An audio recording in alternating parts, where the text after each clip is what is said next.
Sorry guys, ayan na nga, tayo ay mag-unbox ng ating parcel. Ito ay mula sa TikTok shop.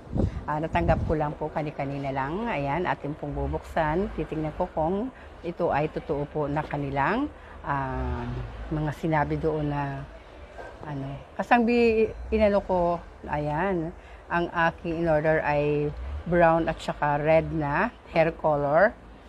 Ayan guys. Kaya lang nadismaya ako kasi walang brown, puro black ang kanilang pinadala sa akin. Ayan. Sabi ko ay brown at saka black. Ayan naman ang kanilang, ayan ang na-receive ko.